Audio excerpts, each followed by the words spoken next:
जयपुर कृषि और कृषक सशक्तिकरण विभाग ओडिशा आनुकूल्य रे कोरापुट जिले में आंचलिक कृषि जंत्रपाति मेला चलित मास 27 तारिख आरंभ होई आसंता 3 मार्च पर्यंत जयपुर दशहरा पड़िया अनुष्ठित होउछि।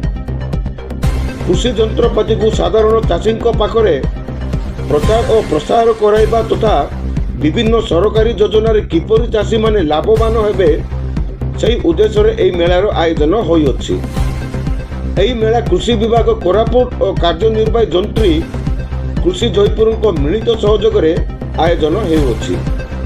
एही मेलाटी को विधायक कोरापुट रघुराम माछ, अध्यक्ष जिला परिषद कुमारी सस्मिता मेलेका, कोरापुट और उपाध्यक्ष जिला परिषद श्री राधा विनोद सामंतराय कोरापुटଙ୍କ करकमल रे उद्घाटन होइतिला एवं एही उद्घाटन समारोह रे मुख्य उन्नयन अधिकारी कोरापुट जिला परिषद, जयपुर उपजिलापाल कुमारी आकाभरम सस्या रेड्डी, जिला कृषि अधिकारी जयपुर और उपविभागीय पशु चिकित्सा अधिकारी उपस्थित थिले। एही मेला रे कोरापुट, नवरंगपुर, मालकानगिरी और रायगढ़ जिलार चाषी माने अंशग्रहण करथिले।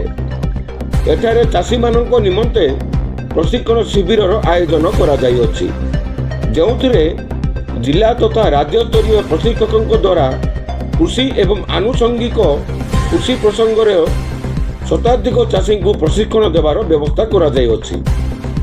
एही मेला रे चाषी माने विभिन्न स्टॉल परिदर्शन करी निजर मन मुताबक कृषि जंत्रपाति रियाती दर रे क्रय करिबा पई सुजोग रही अछि।